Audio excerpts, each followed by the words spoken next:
Assalamualaikum warahmatullahi wabarakatuh. Selamat pagi. Baik, untuk pertemuan kali ini kami akan memberikan materi tentang pengetahuan pangan dan produk pangan yang mudah-mudahan akan bermanfaat bagi bapak-bapak, ibu-ibu, atau saudara-saudara calon pelaku maupun pelaku usaha mikro kecil menengah di seluruh pelosok negeri tercinta Republik Indonesia dan dimanapun Anda berada. Dengan memahami pengetahuan pangan dan produk pangan ini, diharapkan produk UMKM akan lebih meningkat baik mutu maupun jumlahnya, sehingga akan berdampak untuk peningkatan kesejahteraan para pelaku UKM. Pokok bahasan adalah meliputi definisi bahan pangan dan produk pangan, tujuan, dan jenis-jenis, komposisi dan sifat, upaya meningkatkan umur simpan dan mutu, serta peranan kemasan yang akan kita bahas satu per satu. Baik, kita menginjak ke slide berikutnya, yaitu definisi bahan pangan dan produk pangan berikut ini. Bahan pangan meliputi bahan baku yang merupakan hasil pertanian, perikanan, perkebunan, dan peternakan berupa bahan nabati maupun hewani. Nabati contohnya dari pisang, biji kopi, sedangkan yang hewani adalah seperti ikan, daging, maupun telur. Bahan pangan lain adalah digunakan oleh industri pengolahan pangan untuk menghasilkan suatu produk pangan. Produk pangan atau pangan olahan, makanan atau minuman hasil proses dengan cara atau metode tertentu dengan atau tanpa bahan tambahan. Apabila diolah akan pertama lebih awet, diversifikasi, mudah didistribusikan, ringkas atau tidak makan tempat. Tujuan pengetahuan bahan pangan, ilmu yang mempelajari hakikat bahan pangan, ada komponen-komponen pangan, ada perubahan kimia dan fisika selama pengolahan, penyimpanan, dan pengangkutan. Selama panen atau pengolahan pangan, itu akan mengalami perubahan, baik perubahannya menguntungkan maupun yang merugikan, sehingga perlu mempelajari sifat perubahan baik fisika, kimia, biologi, nilai gizi bahan pangan, sehingga mutu dan nilai gizi produk yang baik akan didapatkan. Jenis, komponen, dan sifat. Berdasarkan sumbernya, bahan pangan nabati adalah bahan pangan yang berasal dari tumbuh-tumbuhan, tanaman pangan atau serelea dan kacang-kacangan, hortikultura, sayur, buah, perkebunan, sawit, kopi, kakao, kehutanan, cassavera, jati. Bahan pangan hewani atau bahan pangan yang berasal dari hewan, yang berasal dari komoditi perikanan adalah ikan, rumput laut. Yang dari peternakan adalah daging, susu, dan telur. Sifat bahan pangan umumnya mengandung kadar air tinggi, bersifat mudah rusak, zat gizi tinggi, enzim masih aktif, produk nabati masih ada respirasi atau proses pernapasan. Perbedaan bahan pangan nabati dan hewani. Nabati relatif lebih tahan kerusakan karena struktur dan komposisi alamiahnya, mempunyai bagian kulit yang berfungsi sebagai pelindung terhadap serangan mikroorganisme, sumber protein dan lemak, juga sumber karbohidrat, vitamin dan mineral. Susunan dan komposisi asam amino protein nabati biasanya berbeda dengan susunan asam amino esensial yang lengkap. Protein nabati pada umumnya tidak memiliki satu atau lebih asam amino esensial. Hewani umumnya sangat mudah rusak kecuali telur utuh.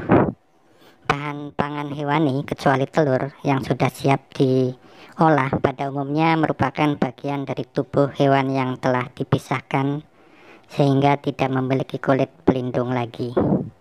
Kandungan protein tinggi sehingga mudah diserang dan mengakibatkan bahan pangan tersebut mudah rusak. Sumber protein dan lemak hampir tidak ada yang merupakan sumber karbohidrat. Susunan dan komposisi asam amino protein hewani pada umumnya mirip dengan susunan asam amino manusia. Penggunaan protein hewani sebagai sumber protein manusia lebih efisien dibandingkan dengan protein nabati. Komponen utama adalah air, karbohidrat, lemak, protein. Sedangkan komponen lain adalah vitamin, mineral, pigmen, antinutrisi, mungkin racun, misalnya alfa toksin maupun HCN atau hidrogen cyanida. Air pada bagian pangan umumnya komponen terbesar.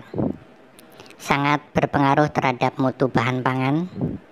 Kadar air tinggi, mikroba mudah tumbuh, umumnya menjadi syarat mutu pada standar nasional Indonesia, sehingga sering dikeluarkan atau dikurangi atau dikeringkan dengan cara diuapkan. Karbohidrat, sumber kalori, menentukan karakteristik bahan makanan, misalnya warna, tekstur, serat, gula. Tekstur, ketan, beras, amilopektin, manis atau tidak, gula, selulosa adalah serat, monosakarida, glukosa, fruktosa, disakarida, sukrosa, laktosa, dan maltosa, polisakarida, pati, amilopektin atau amilosa, glikogen, selulosa. Protein dapat mengalami denaturasi ataupun koagulasi karena perubahan fisik bukan kimia, seperti proses pemanasan atau perebusan. Mikroorganisme suka pada protein. Biasanya makanan dengan protein tinggi mudah rusak atau busuk atau menggumpal. Lemak dapat mengalami oksidasi, reversi, dan polimerisasi. Oksidasi menyebabkan bau tengik. Reversi terjadinya reaksi oksidasi ikatan rangkap menghasilkan bau langu. Polimerisasi pada asam lemak tidak jenuh dengan ciri viskositas naik, warna menjadi gelap. Vitamin adalah komponen pangan yang penting yang terdapat dalam jumlah sedikit. Sayur dan buah itu adalah sumber vitamin. Vitamin tidak larut dalam air seperti vitamin A, D, E, dan K. Vitamin yang larut dalam air adalah vitamin B dan C. Mudah rusak, panas, larut, perlu hati-hati di pengolahan, sehingga sering ditambah dari luar. Mineral yang terdapat dalam bahan pangan adalah kalsium, fosfor, magnesium, besi, dan lain-lain. Enzim adalah molekul-molekul protein yang mempunyai fungsi tertentu. Enzim merupakan katalis biologik yang dapat memulai dan memperlancar reaksi biokimia. Pigmen. Pigmen yang umum dikenal dalam bahan makanan adalah klorofil, karotin, kurkumin, dan lain-lain. Pada umumnya, pigmen warna alami mudah teroksidasi dan cepat pudar, sehingga sering ditambah pewarna sintetis. Secara keseluruhan, komponen mempengaruhi sifat sensorik bahan atau produk pangan, tekstur, rasa, warna, aroma, dan lain-lain, jenis kerusakan dan penyebab kerusakan, daya simpan atau keawetan, jenis pengolahan atau produk yang tepat, misal tomat untuk pasta tomat atau jus tomat, dan nilai gizi. Komposisi kimia dan struktur fisik bahan pangan mempengaruhi penggunaan atau pengolahan. Misal, buah mangga dengan kadar gula, asam, tekstur daging buah, aroma, dan lain-lain. Bila dikalengkan dagingnya, tidak masak, dibuat sari buah mangga, dibuat puree, dan dibuat manisan. Sedangkan kedelai, kadar lemak, protein untuk tahu tempe, minyak, dan lain-lain. Ketahanan bahan pangan. Berdasarkan daya tahan bahan pangan dibedakan menjadi 3. Pertama, tidak mudah rusak. Daya tahan bisa lebih dari 2 minggu dengan Ka rendah, contohnya serelia, biji-bijian dan kacang-kacangan kering, juga padi-padian. Yang kedua, agak mudah rusak. Daya tahan relatif sedang, 1-2 minggu. Ka sedang, contoh kentang, umbi-umbian, apel, pir, bawang, biji-bijian dan kacang-kacangan dipanen basah. Sedangkan yang ketiga adalah sangat mudah rusak. Daya tahan 1-3 hari. Ka sedang tinggi, contoh daging, susu dan ikan, sayur-sayuran dan buah-buahan lunak. Jenis kerusakan bahan pangan adalah kerusakan mikrobiologis oleh mikroorganisme, kerusakan mekanis karena gesekan, tekanan saat panen, penyimpanan, dan lain-lain, kerusakan fisik karena serangga, lingkungan seperti suhu, matahari, kerusakan biologis karena respirasi bahan pangan, kerusakan kimia, yaitu reaksi kimia seperti oksidasi enzimatis. Berikutnya adalah kerusakan mikrobiologis, seperti jamur atau kapang. Jamur dapat memanfaatkan berbagai senyawa untuk hidupnya, perlu oksigen agar dapat hidup. Rentang suhu optimal atau suhu terbaik pertumbuhan jamur dapat maksimal adalah antara 20-35 derajat Celcius. Jamur masih tumbuh dalam refrigerator atau kulkas dengan suhu 10-15 derajat Celcius. Jamur dan sporanya mati pada suhu 100 derajat Celcius atau pada suhu 71-82 derajat Celcius dalam waktu yang cukup. Bahan-bahan yang biasa diserang jamur antara lain bahan-bahan yang bergula, contohnya selai, bahan hewani, contohnya daging, keju, mentega, bahan segar, sayuran dan buah. Ada jenis jamur yang berbahaya yaitu Aspergillus flavus yang menghasilkan alfa toksin. Jamur ini biasanya tumbuh pada kacang-kacangan. Akan tetapi jamur juga dapat dimanfaatkan untuk pembuatan asam sitrat, pembuatan kecap, dan membentuk flavor pada keju. Yeast atau kamir, salah satu peranan yeast yang berguna atau ragi untuk proses fermentasi. Yeast mempunyai enzim yang berperan pada fermentasi senyawa gula. Proses yang terjadi adalah gula menjadi alkohol ditambah CO2. Proses ini terjadi pada keadaan anaerob. Jika ditambah O2 berlebih, proses yang terjadi adalah gula menghasilkan CO2 plus H2O. Fermentasi ini digunakan dalam proses pembuatan roti, tape, dan anggur. Pada pembuatan roti, alkohol hilang menguap, dan yang digunakan adalah CO2 untuk membuat roti mengembang tidak bantat. Yang merugikan, yeast dapat tumbuh pada buah-buahan, tidak dapat dikonsumsi. Yeast berlebih, sari buah anggur akan menjadi cuka jika disimpan terlalu lama. Suhu optimum untuk pertumbuhannya adalah 20-38 derajat Celcius, dan pada suhu 100 derajat Celcius, yeast dan sporanya dapat mati. Berikut adalah bakteri. Bakteri terdapat di air, tanah, udara, dan pada makanan. Bakteri ada yang bersifat anaerob maupun aerob. Peranan bakteri yang menguntungkan, kemampuannya dalam menghasilkan flavor yang disukai, seperti bau laktat pada mentega, cita rasa asinan pada sayuran, dan flavor pada keju. Tetapi bakteri dapat pula menghasilkan senyawa yang berbahaya bagi kesehatan atau disebut bakteri patogen. Suhu optimum bakteri secara general adalah 20-55 derajat Celcius dengan kandungan air sebesar 25-30%.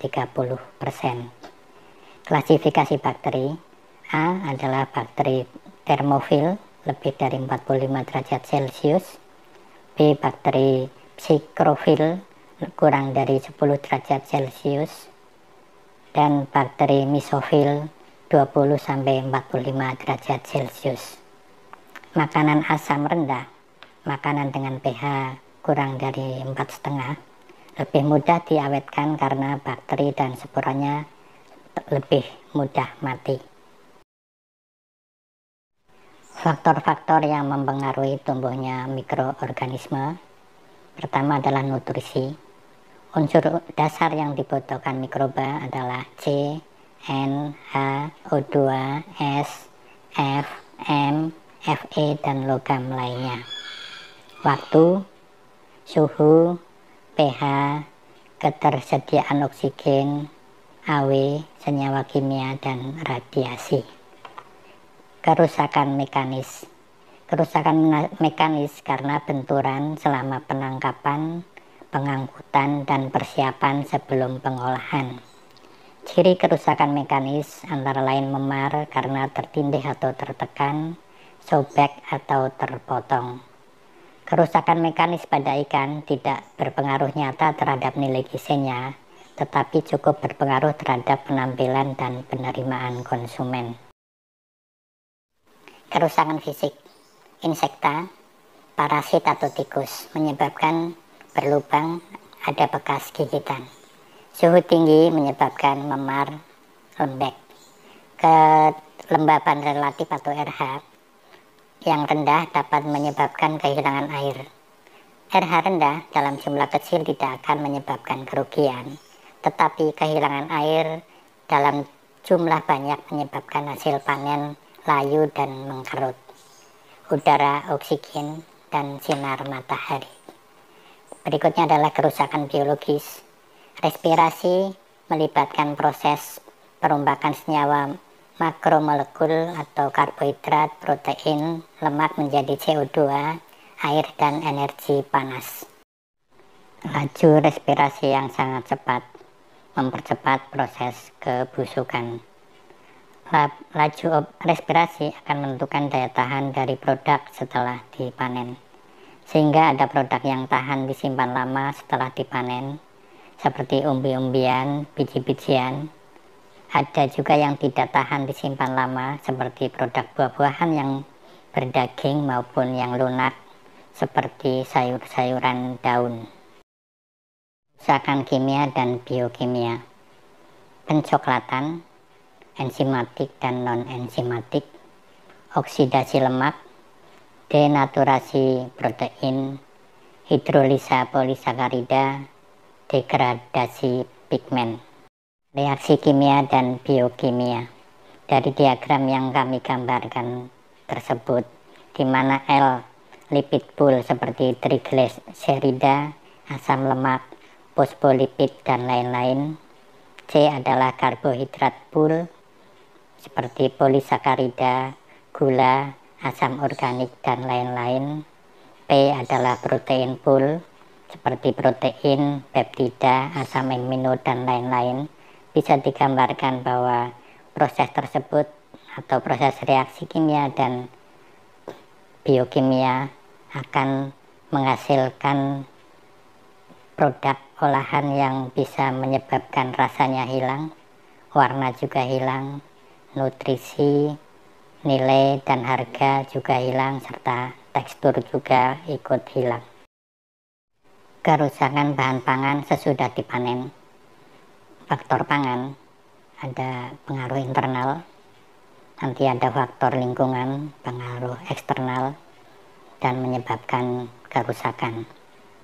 Pangan yang mudah rusak seperti daging, ikan, udang.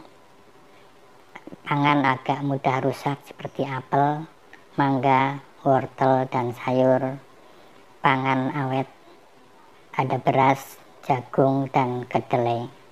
Bahan pangan yang kaya akan gizi akan lebih mudah rusak dan menimbulkan risiko keamanan pangan yang lebih besar dibandingkan dengan yang kandungan gizinya lebih rendah. Faktor-faktor yang berpengaruh pada kerusakan bahan. Pertama adalah suhu, mempengaruhi kecepatan reaksi, baik reaksi kimia dan biologi. Aktivitas enzim dan mikrobiologi mempengaruhi penguapan air. Kedua adalah cahaya, kerusakan bahan, minyak atau vitamin A. Ketiga, oksigen, kerusakan oksidatif, zat warna atau pigmen mengalami perubahan. Keempat adalah kelembaban, kerusakan fisik dan biologis. RH tinggi, penggumpalan tepung, hilangnya kerenyahan bahan, pertumbuhan serangga atau mikroba. RH rendah menyebabkan kelayuan bahan segar.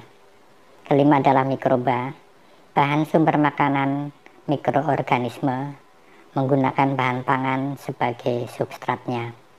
Keenam adalah enzim. Enzim berasal dari bahan secara alamiah ada enzim yang dihasilkan mikroorganisme. Produk pangan, bahan pangan yang diolah akan lebih awet, diversifikasi, mudah didistribusikan, ringkas, dan tidak memakan tempat atau voluminous. Jenis-jenis produk pangan berdasarkan asal bahan, ada nabati dan hewani. Berdasarkan kandungan air, ada kering seperti keripik, abon, semi basah seperti dodol, sosis, basah seperti susu, yogurt, dan lain-lain. Jenis produk pangan mempengaruhi teknologi dan bahan kemasan yang digunakan. Pertama adalah kering, contoh keripik singkong, kerupuk, ikan asin, dan tepung.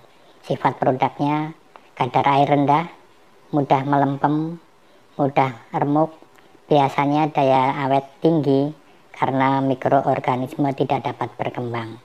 Untuk yang digoreng akan mudah tenik. Pengemasan, kemasan dengan barrier oksigen dan uap air. Produk kedua adalah yang semi basah, contohnya dodol, roti, sosis. Sifat produk, kadar air cukup tinggi, mikroba atau jamur atau kapang dapat cepat tumbuh sehingga daya awet rendah.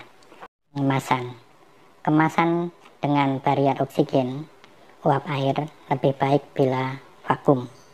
Dapat ditambahkan BTP, bahan tambahan pangan seperti pengawet.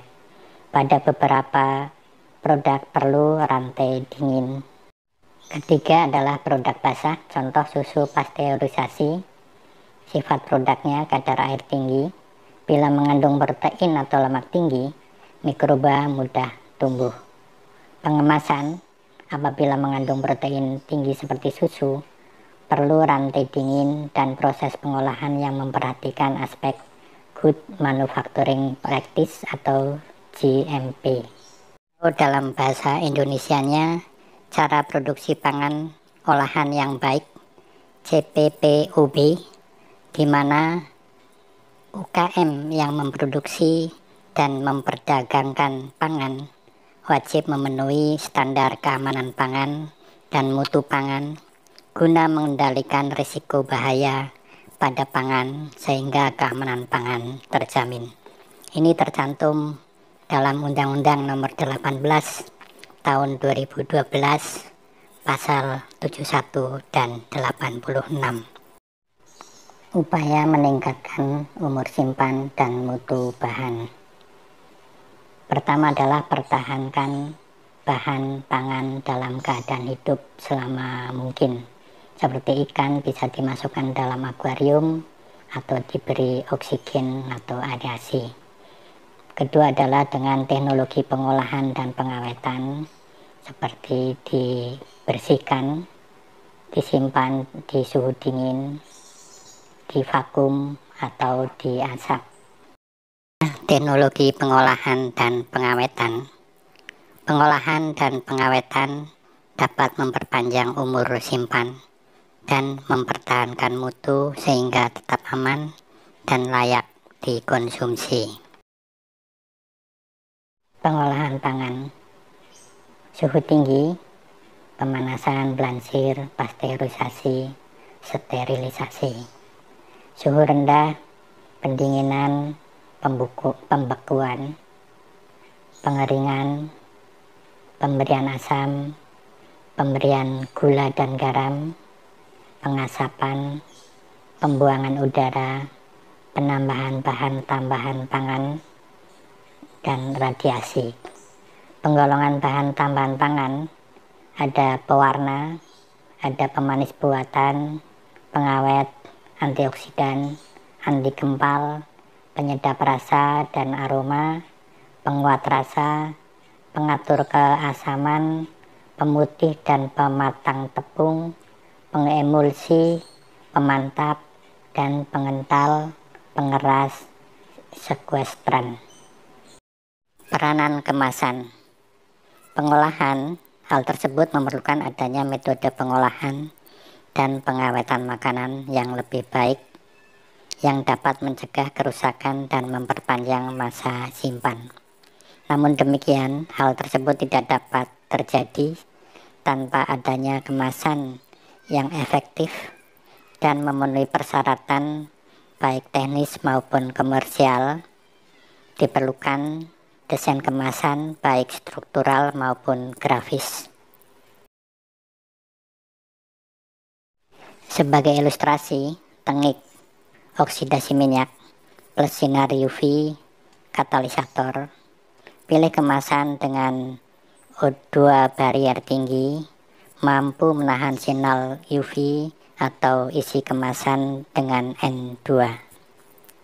Melempem, penyerapan air. Pilih kemasan dengan barrier moisture tinggi,